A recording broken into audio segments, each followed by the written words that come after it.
Hi everyone, this is Will Taylor with the Reserve team of the Homesfinder Realty Group.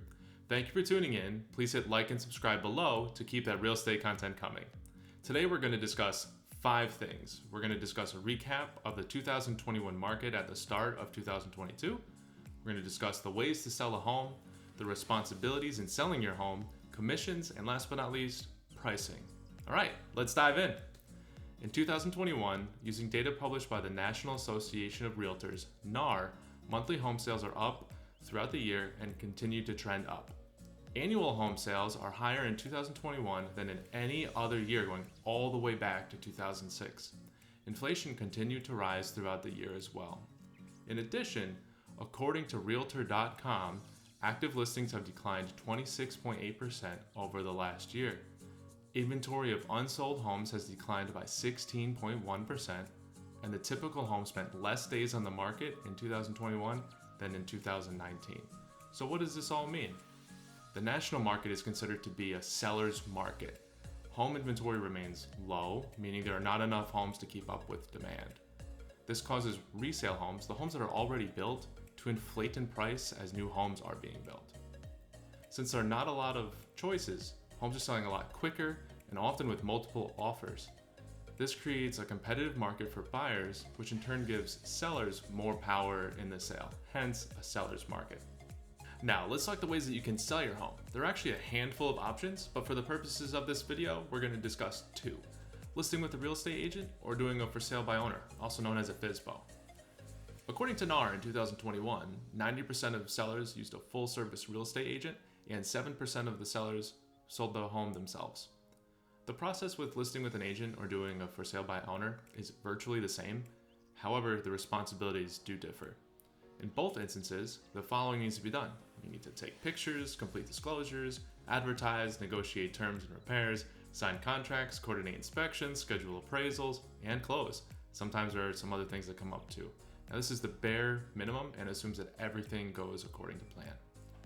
For a for sale by owner, the owner has to do all of these things on top of coordinating their next move.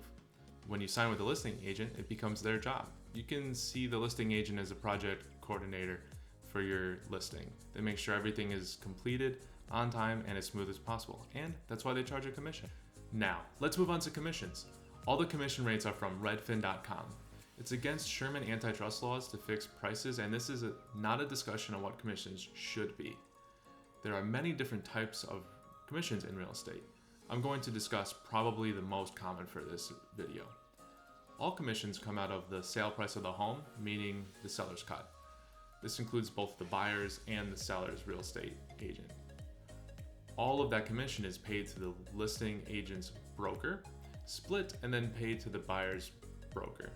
This helps ensure that the buyers receive the protection of real estate agency, but that's for another video. Now, this sounds unfair at first. You're the one that's selling your home, so why do you need to pay for the buyer? Well, think of this the next time that you go to buy your home. You don't necessarily have to pay for your agent out of pocket. It's being covered by the seller. It's essentially paying it forward.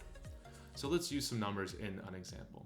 If you sell your home for $500,000 and there is a 6% commission rate, 3% of that will go to the listing agent and 3% will go to the buyer's agent.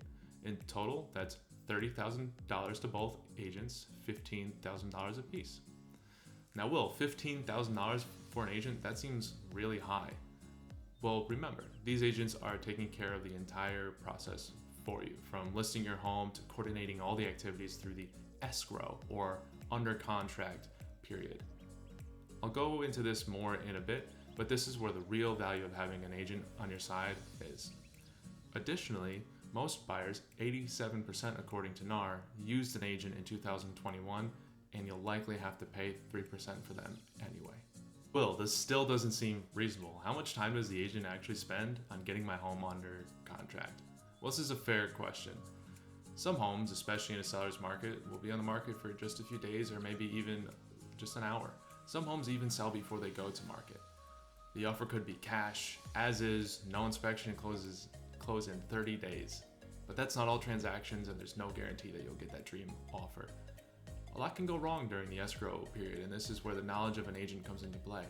Who to get a hold of, how to talk to them, and understanding the timelines and the impact of one small change on the entire process. For example, what happens if your appraisal fails? The inspection finds mold in your attic. The buyer insists that the sale can't close if there's not a survey done or your title isn't clear. What if it's all of these things? This is the knowledge that's gained from the experience and great networking of a good agent. During the escrow period is when your agent is there to navigate through the rough waters of ambiguity, and chances are they've seen it or know someone who has, and this isn't something that you're going to see in your everyday life. You have your own life, your family, career, bills to pay, and hobbies to manage. Not to mention, you're moving. Now onto the biggest piece, pricing. Even in a seller's market, a quick sale at a great price is not guaranteed. The market price of a house is what someone else would pay for it, not what you paid or how much you owe. The number one reason a home doesn't sell is that it's priced too high. It's easy to spot homes at a price too high. The longer the home is on the market, the higher the likelihood that it's priced too high. In a for sale by owner, the owner has to recognize this and voluntarily lower the price themselves. This can take some hard reflection. Additionally, right now, most homeowners know that it's a seller's market. This can give a false sense of confidence that they can just throw a high price on their home, someone will buy it in a few days, and they can save on commissions. It seems like a win-win-win for the homeowner. Unfortunately, the home may end up selling lower and slower than expected because it was priced too high from the start. With an agent, they have the tools to figure out the right price, and if the market doesn't react as expected, they will be there to advise you. But what if your house is priced too low? This seems impossible and is a lot harder to detect. For this example, I'm going to alter the numbers a bit to keep some privacy. There is an up-and-coming neighborhood in our area, and the construction lead time is generally about a year, sometimes more than 2, causing the price of resale homes to go up. The prices in this neighborhood are generally between $550,000 to $800,000-ish. One seller wanted to take advantage of the high market prices, and they were the original owner of the home, so they decided to do a for sale by owner on the open market. From their standpoint, it was extremely successful. They put it on the market, they got an offer quickly, and they went under contract. However, there was one major problem from a realtor's perspective. They listed their house for $140,000 less than a comp in the neighborhood, and the sellers had a nicer house than the comp. Now, had they agreed to pay a listing agent, the agent would have performed what's called a current market analysis, or a CMA, and the home would have been listed for a much higher price.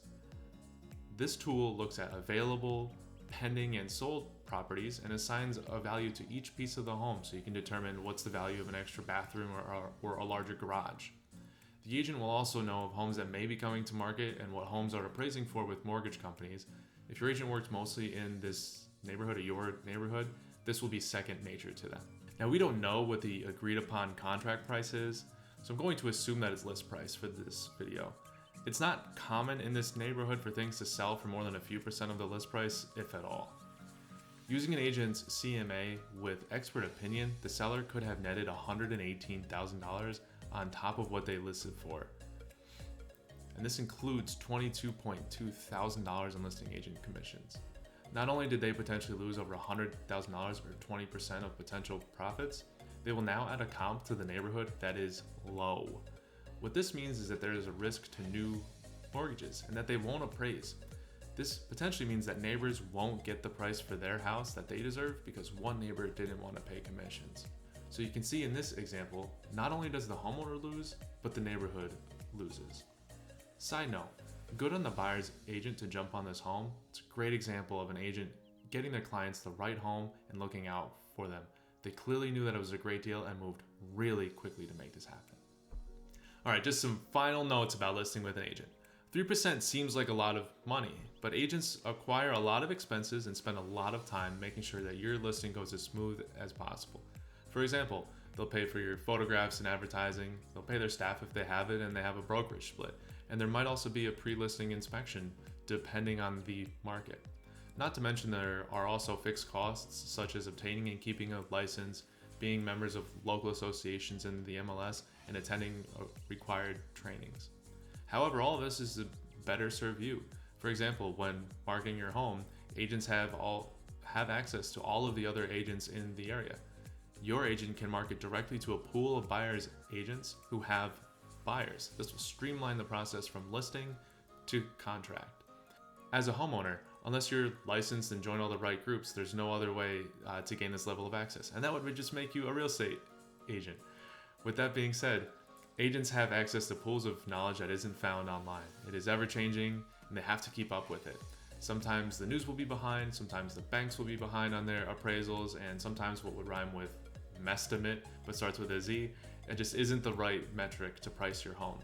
Additionally, during the escrow period, really anything can happen. Inspections could come up with something that you didn't know about, you could accidentally negotiate terms against you, and the list could go on and on and on. The listing agent will have the know-how on how to protect you and have a Rolodex of people to solve your problems. All right, let's wrap this up. Going into 2022, we are still in a seller's market. There are two major ways to sell your home. You could do a for sale by owner or list with an agent. An agent is there to help take the entire process and put it on their back so you can focus on your move. We also discussed how commissions are paid to listing agents, and lastly, that agents make sure that your home is priced right. If you feel like you've learned anything today, great.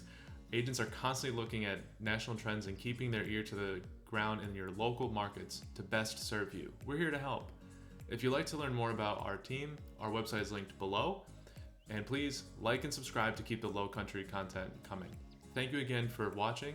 I'm Will Taylor with the reserve team of the Homesfinder Realty Group in Beaufort, South Carolina. Have a great day.